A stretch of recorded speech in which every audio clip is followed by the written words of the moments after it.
Evangelho de Lucas, capítulo 17, versículo do 5 ao 10. Lucas 17, do 5 ao 10. Vamos ficar em pé quando nós lermos o Evangelho, por gentileza.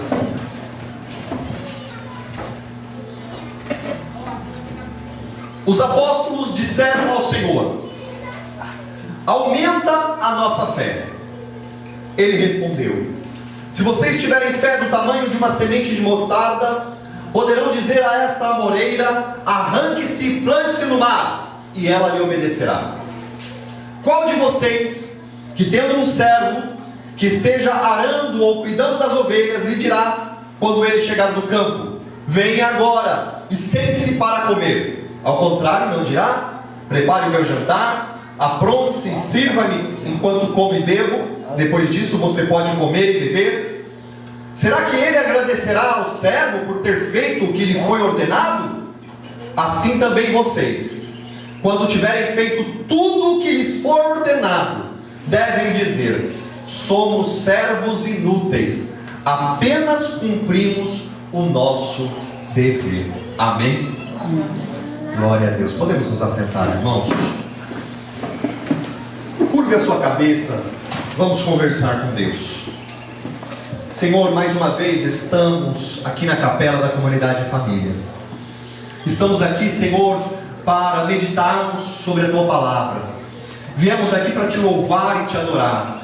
Viemos aqui, Senhor, para sermos alimentados por Ti, pelo pão da Palavra e pelo pão da Santa Comunhão, no Seu corpo e no Seu sangue. Senhor, que reunidos aqui, o Teu Espírito Santo venha sobre nós, mudar os nossos corações, mudar a nossa mente, venha aumentar a nossa fé, venha revelar a nós o nosso verdadeiro papel na comunidade cristã. Qual é o nosso verdadeiro papel no cristianismo? Qual é o nosso verdadeiro papel, a nossa verdadeira identidade na comunidade cristã, dentro da Tua igreja, Senhor, dentro do cristianismo, Senhor? Quem nós somos? Qual a nossa identidade? Qual o nosso papel? Aumenta a nossa fé, nos faz, Senhor, inabaláveis diante das dificuldades. Que a pregação da palavra nesta manhã, Senhor, venha fortalecer a nossa confiança, fortalecer a nossa confissão de fé, fortalecer e aumentar a nossa fé. Senhor, a Tua palavra diz que a fé vem pelo ouvir, e ouvir a pregação da palavra de Deus. Que venha a fé sobre nós, que venha, Senhor, sobre nós, derrama sobre nós pelo Teu Espírito o dom da fé, o dom da fé carismática, o dom da fé sobrenatural. Aumenta a nossa fé nesta manhã, Senhor Jesus. É o que nós Te pedimos, em nome de Jesus. Amém. Amém? Glória a Deus. Meus irmãos, Jesus continua no seu caminho para Jerusalém. Jesus continua subindo para Jerusalém. Nós estamos vendo em todos esses domingos anteriores, nós estamos acompanhando a subida de Jesus para Jerusalém. E Ele está indo para Jerusalém não para realizar uma festa. Ele está subindo para Jerusalém não para ser celebrado, mas Ele está subindo para Jerusalém para que lá em Jerusalém Ele seja ultrajado, Ele seja humilhado. Então, nessa caminhada de Jesus para Jerusalém, Ele está dando para os discípulos os seus últimos ensinamentos. Ele está passando para os discípulos os seus conhecimentos, os ensinos que eram importantes para eles continuarem sua jornada após a sua morte, ressurreição e ascensão aos céus. E nessa caminhada, tem um ponto da caminhada que os apóstolos viram para Jesus e pedem para Ele: Senhor, aumenta a nossa fé. Você se lembra que nos evangelhos anteriores, Jesus está exortando os seus discípulos, está exortando os fariseus, está dizendo: vocês não podem servir a dois senhores. O Senhor está dizendo nos evangelhos anteriores que é necessário que o discípulo renuncie tudo por causa dele. Diante desses ensinos de Jesus, os apóstolos se deparam com a sua própria vida, os apóstolos se deparam com a sua própria fragilidade de fé, os apóstolos se deparam com as suas próprias dificuldades de crer em Deus, com as suas próprias dificuldades de permanecerem inabaláveis na sua fé, diante dos desafios, das dificuldades e dos problemas que ele iria enfrentar. Os apóstolos se veem frágeis, e então eles fazem um pedido para Jesus. Eles pedem para Jesus: Senhor, aumenta a nossa fé. Aumenta a nossa fé, Senhor, diante de uma situação difícil, diante de uma situação de morte na família, diante de uma situação de doença séria, incurável pela medicina atual, diante de uma situação complicada na nossa vida, que não tem solução, diante de um desemprego, diante de uma situação de necessidade, sempre nós vamos encontrar algumas pessoas dizendo para nós: tenha fé.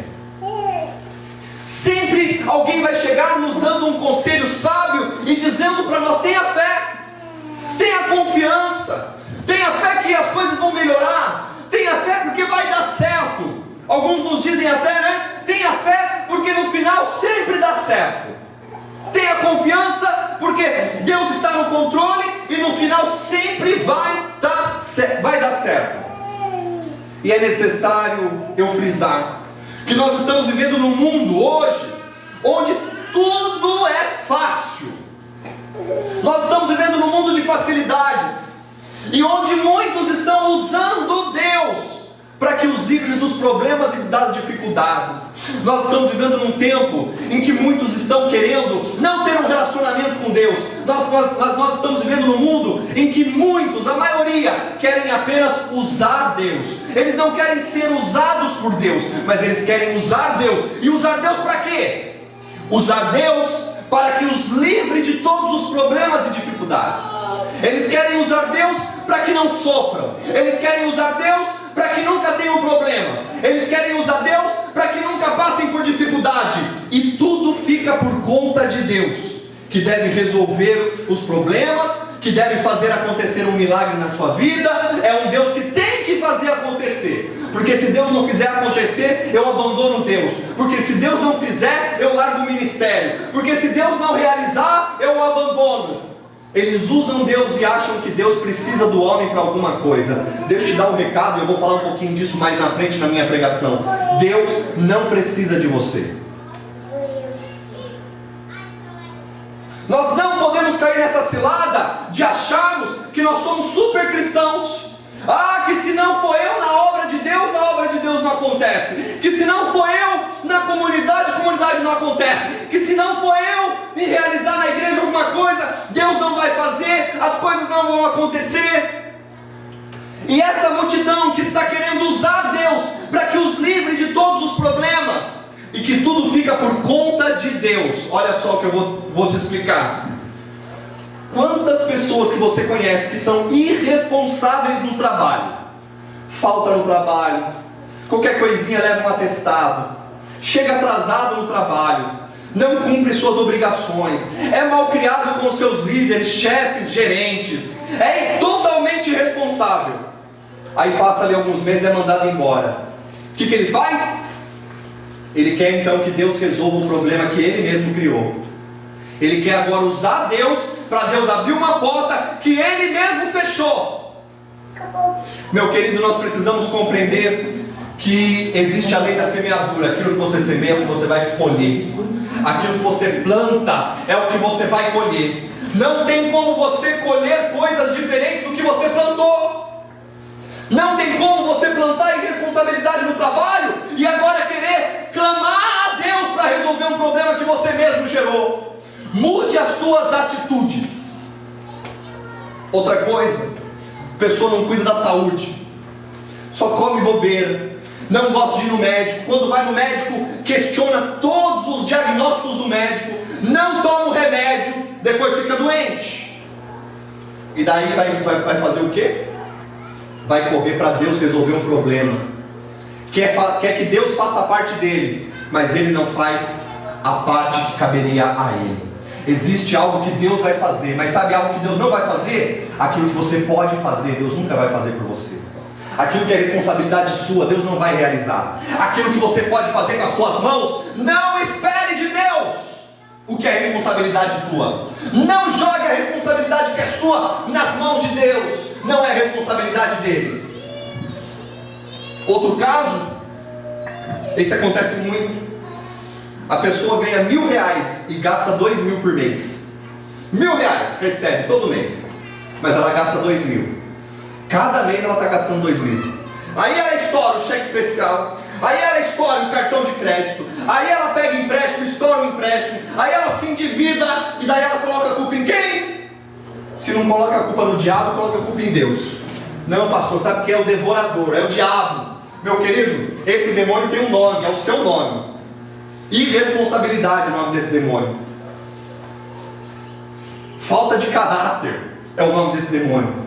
Falta de vergonha na cara é o nome desse demônio. Sabe qual é o nosso problema? Que é mais fácil a gente colocar a culpa em algo que está fora de nós. O inimigo sempre está fora de nós. O problema sempre está fora de nós. O problema nunca está dentro de nós.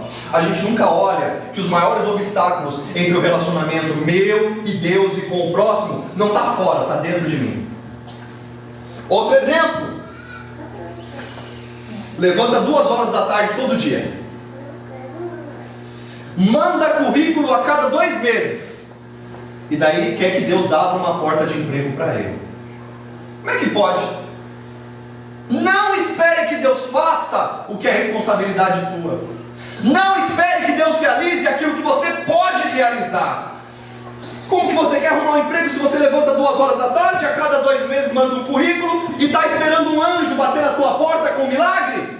Quem quer, corre atrás. Quem quer, dá um jeito. Agora quem não quer de verdade, arruma um monte de desculpa. E às vezes a desculpa coloca até em Deus. Outro exemplo. Não zela pelos seus relacionamentos. Não zela para ter relacionamentos saudáveis. Briga com todo mundo. Arruma confusão em casa. Arruma confusão com o marido, com a esposa. Arruma confusão com os filhos. Briga com os vizinhos. Não zela pelos relacionamentos. Aí depois vai chorar. Ah, pastor, ninguém me ama. Ninguém me quer. Ninguém gosta de mim. Ninguém gosta de ficar perto de alguém que é azedo. Ninguém gosta de manter um relacionamento com alguém que é amargo. Você está plantando e colhendo aquilo que você planta. Se você quer colher coisas diferentes, comece a semear coisas diferentes na tua vida e não empurre a responsabilidade para Deus. Amém?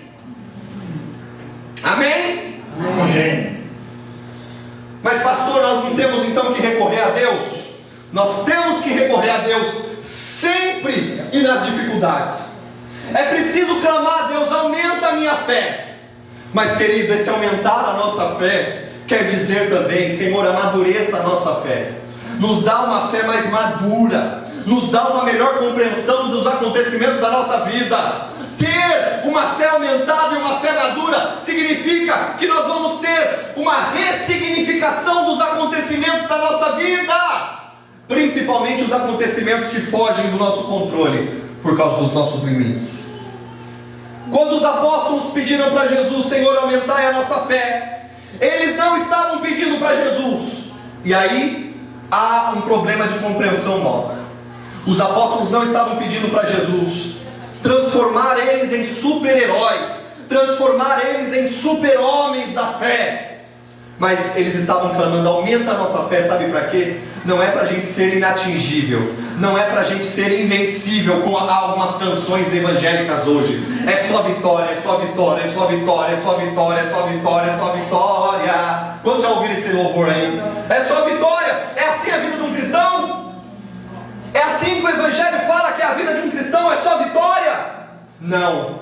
Os apóstolos não estavam pedindo para Jesus, aumenta a nossa fé para nos fazer super-heróis, super-homens, que vão ter só vitória, só vitória, só vitória, só vitória, que não vão sofrer, que é só vitória com sabor de mel. Inclusive essa música é mais demoníaca do que evangélica. Mas eles estavam clamando para que o Senhor os fizesse, para que aumentasse a fé deles, para eles permanecerem firmes nos dias maus. Quantos estão entendendo? Eles não estavam clamando, aumenta a nossa fé para nos fazer inabaláveis, inatingíveis, invencíveis. Mas eles estavam clamando, Senhor, aumenta a nossa fé para que a gente permaneça firme nos dias maus, para que a gente permaneça firme diante da luta, da tribulação, para que a gente permaneça firme diante da perseguição, para que a gente permaneça firme até diante da morte. Porque muitos dos apóstolos morreram, a maioria morreu por causa de Jesus. Pedro foi crucificado em Roma de cabeça para baixo. André foi crucificado numa cruz em forma de X. Paulo foi decapitado. Estes homens morreram por causa de Jesus. E eles estavam clamando, aumenta a nossa fé para que a gente possa permanecer firmes nos dias maus. Ouça o que eu vou te dizer, meu irmão e minha irmã. Sabe quando a tua fé é provada? A tua fé não é provada nos dias bons. Está tudo bem, você está empregado, tem fartura na tua despensa, tuas contas estão em dia, você tem um carro bom para andar, você está morando numa casa boa, você tem roupa boa para você usar, não está faltando alimento na tua mesa, o pãozinho de manhã, o café com leite pela manhã e pela tarde, não está faltando a janta na tua mesa, não está faltando nada, você tem muito. Tua fé não é provada assim, meu querido. Tua fé não é provada nos dias bons, mas a nossa fé é provada nos dias maus. É quando está faltando, é quando nós estamos passando por dificuldade que nós vamos provar que nós cremos em Deus. É quando a gente está passando por um aperto que nós vamos testemunhar a nossa fé e vamos ficar inabaláveis, que a gente não vai se desesperar, que a gente não vai procurar a morte, mas que a gente vai dizer: eu sei em quem eu tenho crido, como o apóstolo Paulo falou na segunda leitura para Timóteo, da carta que nós lemos hoje na segunda leitura. Eu sei em quem eu tenho crido, diz o apóstolo Paulo ao seu filho espiritual Timóteo. Eu sei em quem eu tenho crido. Permaneça firme na fé, Timóteo, porque eu sei em quem eu tenho crido. É nos dias maus que a nossa fé é provada, é nos dias de dificuldade que nós somos provados na nossa fé.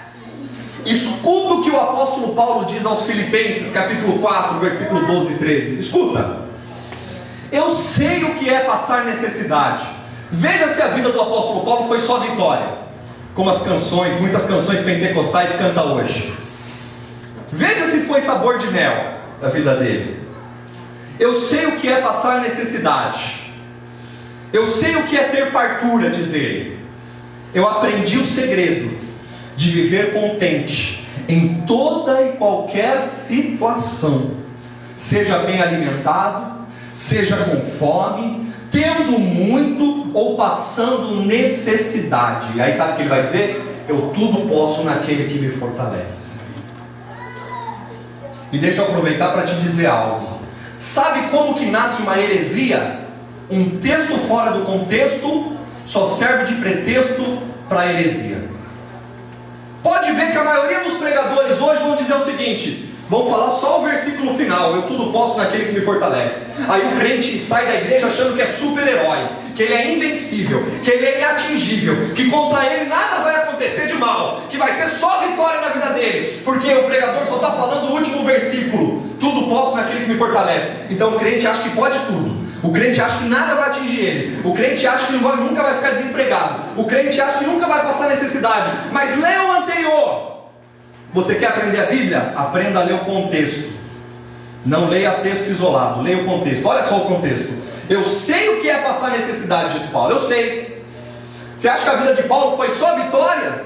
Você acha que a vida de Paulo foi um mar de rosas? Você acha que a vida de Paulo foi uma vida de prosperidade? Ele vai dizer: eu sei o que é passar necessidade, eu sei o que é ter fartura, eu aprendi o segredo de viver contente em toda e qualquer situação. E essa é a verdadeira prosperidade: você aprender a viver contente em toda e qualquer situação. Isso é ser próspero, porque a tua força não está no teu alimento, a tua força não está naquilo que você veste, a tua força não está em quanto você ganha, a tua força está em Deus. Por isso o apóstolo Paulo vai dizer: eu sei viver contente, eu aprendi o segredo de viver contente em toda e qualquer situação, seja bem alimentado, seja com fome, tendo muito ou passando necessidade. O que ele vai dizer? Porque eu tudo posso naquele que me fortalece. Aleluia! Eu tudo posso naquele que me fortalece. Glória a Deus. Aleluia! E daí Jesus vai dizer para os apóstolos, Jesus respondeu ao pedido dos apóstolos dizendo: se vocês tiverem fé do tamanho de uma semente de mostarda. Quantos aqui viram gergelim? Quantos conhecem a semente de gergelim? A semente de mostarda é do tamanho de um gergelim. É muito próximo ao tamanho da semente de gergelim. Jesus vai dizer o seguinte: se vocês tiverem fé do tamanho de uma semente de mostarda, pequenininha, poderão dizer a esta amoreira: arranque-se e plante-se no mar, e ela lhe obedecerá. Aqui foi traduzido como amoreira, mas no original grego está sicômoro. Sicômoro é uma figueira silvestre, que dá um fruto parecido com um figo, que quando está maduro, ela beira ali o vermelho, mais arroxeada. O sicômoro, que é o que Jesus está dizendo aqui, ele pode crescer até 25 metros de altura, Tem algumas espécies que chegam a 40 metros de altura. E devo te falar algo sobre as raízes do sicômoro, ou dessa amoreira, que também é um nome que é dado lá no Oriente. Os seus sistemas de raízes são altamente ramificados, torcidos na terra, e eles permanecem firmes, ancorados no chão, mesmo diante dos mais fortes vendavais. Não consegue derrubar o sicômoro ou essa amoreira, pelo sistema de raízes altamente ramificados e ancorados no chão. Sabe o que Jesus está falando? Que pelo poder da fé a gente consegue remover obstáculos. Que pelo poder da fé, até aqueles obstáculos que possuem raízes ramificadas e fortes que um vendaval não consegue tirar, não consegue derrubar um sicômoro, não consegue derrubar uma amoreira dessa espécie.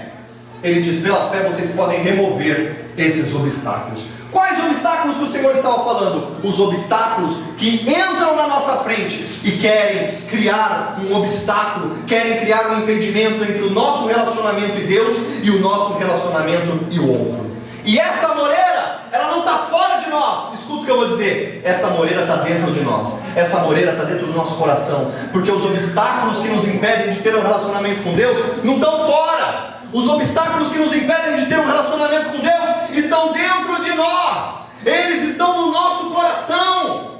Quais são esses obstáculos? O egoísmo, a maldade, o ódio, as inimizades, os preconceitos. Em Gálatas capítulo 5, versículo 19 e 21, o apóstolo Paulo vai falar das obras da carne, e ele diz assim: ora, as obras da carne são manifestas: imoralidade sexual, impureza, libertinagem, idolatria e feitiçaria, ódio, discórdias, ciúmes, ira, egoísmo, dissensões, facções, invejas, embriaguez, orgias e coisas semelhantes. Eu os advirto, como antes já os adverti, que os que praticam essas coisas não herdarão o reino de Deus. Não herdarão o reino de Deus os que praticam essas coisas. Aonde está isso daqui? Está fora de nós? A idolatria está fora de nós? Não, a idolatria está dentro do coração. O ciúme está fora de nós? Não, está dentro do coração. A discórdia está fora? Não, está dentro. O ódio está fora? Não, o ódio está dentro da gente. A ira está dentro da gente. O egoísmo está dentro da gente. As dissensões, as facções, as invejas, as embriaguez, as orgias estão dentro de nós. A imoralidade sexual está dentro de nós. A impureza, a libertinagem, a feitiçaria está dentro de nós. E eu os advirto, como antes já os adverti, que os que praticam essas coisas não herdarão o reino de Deus. Não herdarão. Em Mateus capítulo 15, versículo 18 e 19, diz Jesus: mas as coisas que saem da boca não vêm do coração. Mas as coisas que saem da boca vêm do coração, perdão. Mas as coisas que saem da boca vêm do coração. E são essas que tornam o homem impuro. Pois do coração saem os maus pensamentos, os homicídios, os adultérios, as imoralidades sexuais, os roubos, os falsos testemunhos e as calúnias. Da onde que sai de Jesus? Do coração. Não está fora da gente, está dentro da gente. Lá em Marcos capítulo 7, versículo 18 ao 23, Jesus falando acerca da mesma coisa, ele diz: será que vocês não conseguem entender? Perguntou-lhes Jesus. Não percebem que nada que entre no homem pode torná-lo impuro? Porque não entra em seu coração, mas em seu estômago, sendo depois eliminado. Ao dizer isso, Jesus declarou puros todos os alimentos. Por isso que a gente pode comer uma bistequinha hoje. Diz glória a Deus. Também a gente pode comer uma calabresinha, né? Tem algumas seitas aí que diz que não pode comer carne de porco, que cristão não deve comer. Está aqui, ó, dizendo isso. Ao dizer isso, Jesus declarou puro todos os alimentos. Amém? Glória a Deus, né? Aquela bistequinha, aquela gordurinha do lado, bem fritinha, com limãozinho em cima. Oh, glória! E continuou. O que sai do homem, olha o que Jesus diz: o que sai do homem é o que torna impuro. Não é o que entra. Jesus falou, não é o que entra pela boca. Porque os judeus tinham lá, né, as leis cerimoniais: não pode comer isso, não pode comer aquilo, isso aqui é impuro. Torna-se alguém comer, fica impuro. Jesus falou, não é o que entra pela boca que vai tornar alguém impuro. Porque o que entra pela boca não vai para o coração de Jesus. O que entra pela boca vai para o estômago e depois é eliminado. Jesus está falando, é o que sai do coração do homem, é o que sai da boca do homem, é o que contamina o homem. Olha só o que ele diz: o que sai do homem é o que o torna impuro, pois do interior dos homens, olha o que diz Jesus: pois do interior dos homens vêm os maus pensamentos, as imoralidades sexuais, os roubos, os homicídios, os adultérios, as cobiças, as maldades, o engano, a devassidão, a inveja, a calúnia, a arrogância e a insensatez. Todos esses males vêm de dentro e tornam o homem impuro. Então os obstáculos que nos impedem de ter um relacionamento com Deus não estão fora de nós. A amoreira, o sicômoro que nós temos que remover pela nossa fé, não está fora, está dentro de nós. E se nós tivermos fé como um grão de mostarda, nós vamos dizer a esses obstáculos: saem, arranque-se daqui e vá ao mar, e eles obedecerão. A fé não é um instrumento que coloca Deus à nossa disposição. Ah, eu tenho fé, então Deus está à minha disposição. Eu tenho fé, então Deus vai me servir. Eu tenho fé, então Deus é obrigado a realizar aquilo que eu peço. Eu tenho fé, então Deus tem que fazer um milagre e intervir na minha vida. Eu tenho fé, então, porque eu tenho fé, Deus é obrigado a só me dar vitória. Deus é obrigado a me dar vitória com sabor de mel. Não! A fé não é um instrumento que coloca Deus à nossa disposição. Escuta o que eu vou dizer: Deus não é o nosso servo. Em muitos púlpitos hoje, Deus tem sido transformado através das pregações em verdadeiros servos dos homens. Deus não é o nosso servo. Escuta o que eu vou te falar. A gente acha, eu determino e Ele faz. Eu vou determinar e Deus vai fazer. A gente acredita, se eu profetizar Ele faz. A gente acredita, se eu orar Ele faz. A gente acredita, se eu gritar mais alto Ele vai fazer. Se eu for ao monte e orar Ele vai fazer. Se eu fizer campanha Ele vai fazer. Se eu der uma oferta Ele vai fazer. Se eu fizer qualquer outro sacrifício, Ele é obrigado a agir em meu favor e me servir. E aí a gente tem que compreender que você pode subir ao monte e mesmo assim Deus não fazer nada na tua vida. Que você pode ofertar e mesmo assim Deus não é obrigado a te atender. Que você pode gritar mais alto, mas Ele não é obrigado a te atender. Que você pode fazer campanha e Ele não é obrigado a te fazer nada. Que você pode dar oferta, que você pode dar dízimo, mas não te obriga a fazer nada. Não obriga Deus a fazer nada. Deus não é o nosso servo. Você pode espernear, você pode determinar, você pode profetizar, você pode orar, fazer campanha, o que você quiser. Nada disso vai mudar a vontade de Deus ao teu respeito. Está entendendo? Existe um atributo de Deus que se chama soberania. Deus é soberano e não há nada que o homem faça que possa mudar a vontade de Deus. Sabe o que vai acontecer quando você sobe no monte para orar? Você sobe no monte para falar: Deus, muda a minha vontade porque eu quero fazer a tua. Sabe, nas campanhas que você tem que pedir: Deus, muda a minha vontade porque eu não quero fazer a minha, eu quero fazer a tua. Sabe, nas orações o que acontece? Nas orações do que nós fazemos, nós não mudamos a vontade de Deus, nós mudamos a nossa. O verdadeiro cristão não é aquele que vai orar para Deus mudar a vontade dele. O verdadeiro cristão é aquele que vai orar e vai pedir: Deus, muda a minha vontade, porque eu não quero mais fazer a minha, eu quero fazer a tua. O que Jesus ensina no Pai Nosso? Seja feita a tua vontade na terra como no céu. A tua vontade seja feita, não a minha. Está entendendo isso? Você é cristão? Não ore mais querendo mudar a vontade de Deus para o respeito. Se você é um cristão e quer ser um cristão verdadeiro, você vai orar falando: Pai, seja feita a tua vontade na terra como ela é feita no céu. Seja feita a tua vontade na minha casa como ela é feita no céu. Seja feita a tua vontade na minha vida como ela é feita no céu. Eu não quero que o Senhor mude a tua vontade, porque isso é impossível. Deus é Deus, mas muda a minha, muda o meu coração, muda as minhas intenções, muda a minha vontade, porque eu quero que a minha vontade seja a sua. Meu querido, em muitas igrejas hoje, eles estão transformando a força da fé para obter bênçãos e prosperidades terrenas, transformando e fazendo de Deus e das coisas sagradas mais um produto de consumo, que você vai lá, você faz e daí Deus tem que te abençoar. Transformaram a igreja num supermercado, que eu vou lá e eu vou pegar só aquilo que eu quero, e aí eu passo lá e pago a bênção que eu quero que Deus realize na minha vida. Mas deixa eu ler para você algo que está na Bíblia, em 1 Pedro capítulo 1, versículo 8 e 9. Olha qual é a finalidade da fé. Mesmo não o tendo visto, vocês o amam, e apesar de não o verem agora, creem nele e exultam com alegria indizível e gloriosa, pois vocês estão alcançando o alvo da sua fé, a salvação das suas almas. Está entendendo?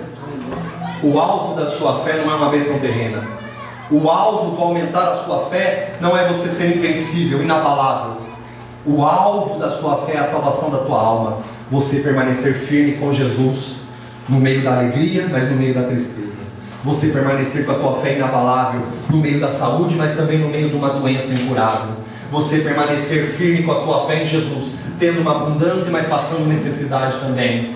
Eu tenho uma aliança com Jesus, na saúde, na doença, na alegria e na tristeza, até que a morte nos une. Amém? Amém.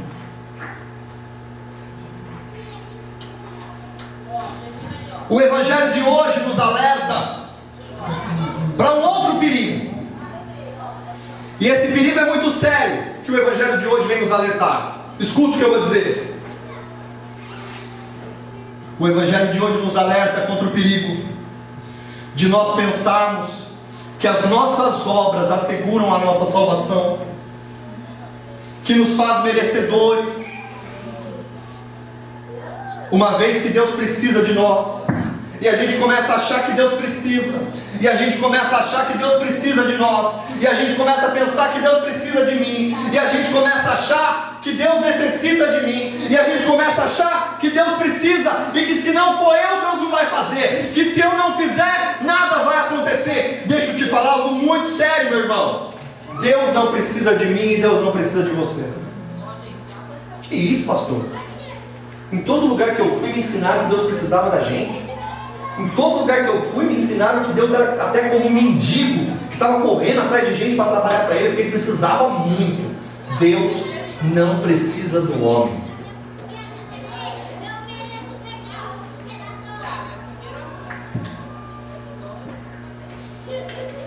Atos 17, Atos dos Apóstolos, capítulo 17, versículo de 24 a 25. Veja o que está escrito em Atos dos Apóstolos, Atos 17, 24 e 25. O Deus que fez o mundo e tudo o que nele há, é o Senhor do céu e da terra. Eu vou repetir.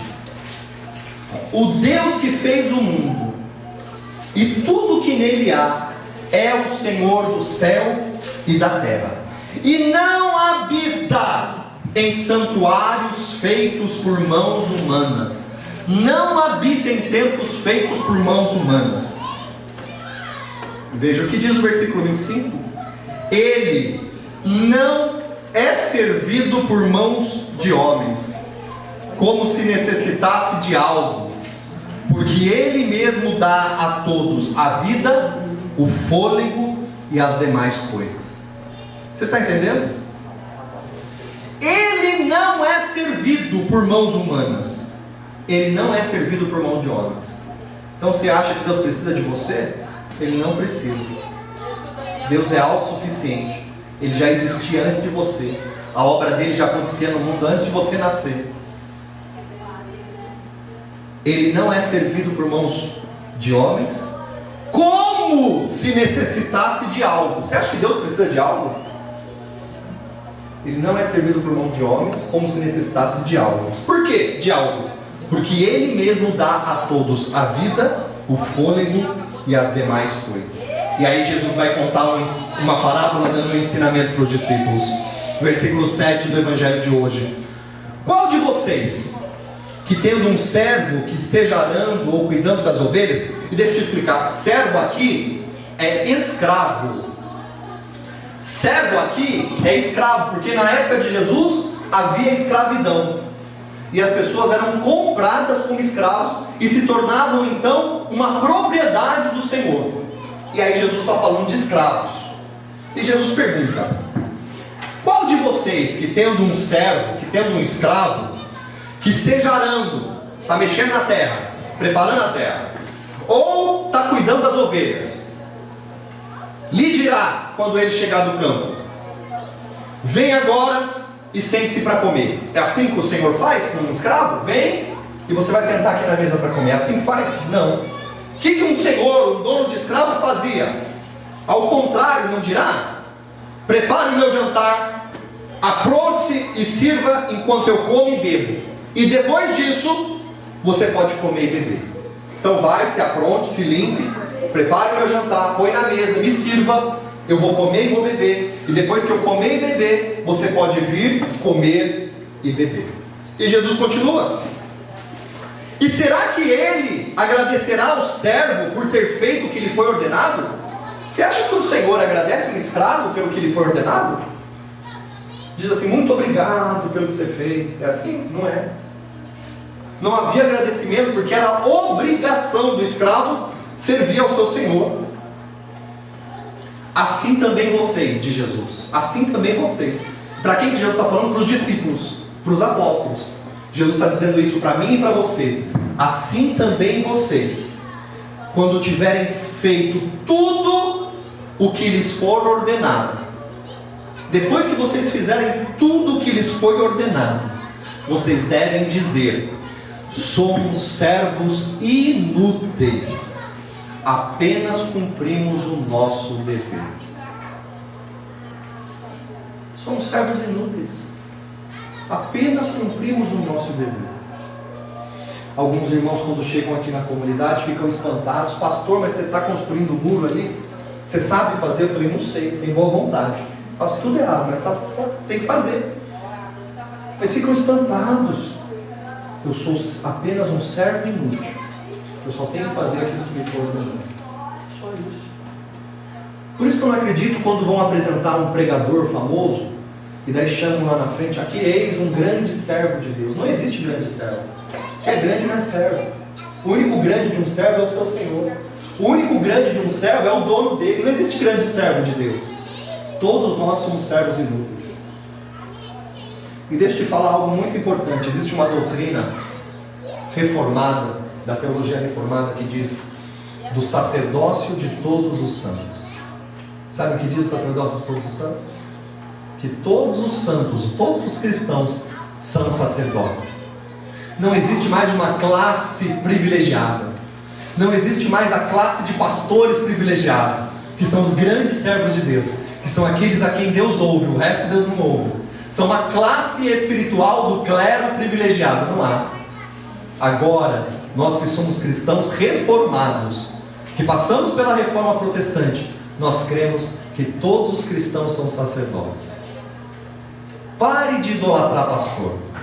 Pare de idolatrar pastor. Pare de idolatrar bispo. Pare de idolatrar apóstolo. Pare de idolatrar os grandes servos de Deus. Só há um mediador entre Deus e os homens. Não crie outros. Não ache que o apóstolo fulano de tal, pseudo-apóstolo, é o mediador entre você e Deus. Não é. Só há um: Jesus Cristo. Só Ele é o mediador entre Deus e os homens. Você não precisa de nenhum intermediário para se relacionar com Deus. Você não precisa de nenhum intermediário para ter relacionamento com Deus. Você não precisa de ninguém para intermediar o seu relacionamento com Deus. É direto. A ligação é direta agora. É você e Deus. Você não precisa de ninguém pondo a mão na sua cabeça para você ser abençoado. É direto. É entre você e Deus. Está entendendo isso? Meu irmão, pare de idolatrar os homens. Sabe que todos os homens são servos inúteis e não fazem nada mais do que lhes é obrigado. Sabe qual deve ser a nossa oração quando a gente faz alguma coisa na obra de Deus? Sabe qual deve ser a nossa oração quando a gente realiza algum trabalho na obra de Deus? Somos servos inúteis, apenas cumprimos o nosso dever. Meus irmãos, quando chegarmos diante de Jesus, olharmos para trás da nossa vida, nos lembrarmos de toda a luta, nos lembrarmos de todo o trabalho que nós realizamos aqui, nos lembrarmos de toda a mão calejada, de todo machucado por trabalharmos na obra de Deus, a gente vai olhar para trás não com orgulho no coração, mas a gente vai olhar para trás com alegria de que podemos dizer para Jesus: Jesus, somos servos inúteis, apenas cumprimos o nosso dever. Amém? Com essa humildade que nós devemos trabalhar na igreja. É com essa humildade que nós devemos realizar algum trabalho na comunidade. Sabe por quê, meus irmãos? Deus não divide a glória dele com ninguém. A glória é só dele. Amém? Amém.